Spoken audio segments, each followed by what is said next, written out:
Van passar ben bé 5 o 6 anys abans que tornés a trobar el senyor Sommer una altra vegada, la última. És clar que entremig l'havia vist sovint. Hauria estat gairebé impossible no veure'l, perquè sempre feia camí per alguna carretera, pels caminets de la vora del llac, per algun camp o algun bosc. Però no em cridava especialment l'atenció. No crec que cridés especialment l'atenció de ningú. Tothom el veia tan sovint que ni s'hi fixava, com passa amb els elements massa coneguts del paisatge. No hi ha ningú que se sorprengui i cridi: «Mira, la torre de l'església! Guaita, allà hi ha la muntanyeta de l'escola! Ei, per allà corre l'òmnibus!» El màxim que jo feia era, els diumenges, quan anava a les curses de cavalls amb el meu pare, dir de broma si l'avançàvem: «Mira, per allà va el senyor Sommer, agafarà una galipàndria!» I de fet, no pensàvem en ell. Pensàvem en el nostre record del dia de la pedregada de feia moltíssims anys, quan el meu pare havia fet servir la frase estereotipada. Algú havia sentit que algú deia que la seva dona, la que feia nines, s'havia mort. Però ningú no sabia exactament on ni quan.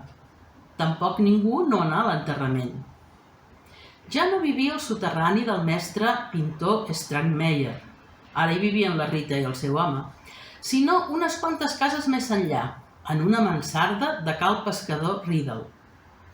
Però la senyora Riddle digué més tard que hi era molt poc, només per menjar alguna cosa o prendre una tassa de te. Després se'n tornava a anar. Sovint es passava dies fora de casa, no hi anava ni per dormir. On anava? On passava la nit? Si dormia o es passava les nits i els dies caminant, no ho sabia ningú.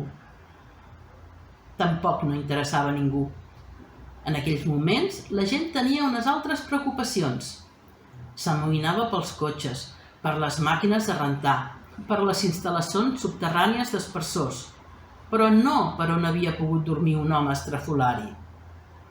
Parlaven del que el dia anterior havien sentit a la ràdio o vist a la televisió, o del nou supermercat de la senyora Heard, però mai del senyor Sommer.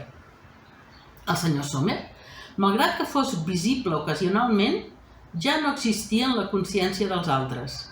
Per ell, el temps no havia passat. Per mi sí, jo havia avançat amb el temps. Estava al dia, o això em semblava.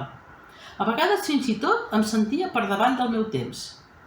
Feia aproximadament 1,70 m. Pesava 49 quilos, calçava 1,41. Gairebé feia 5è de batxillerat.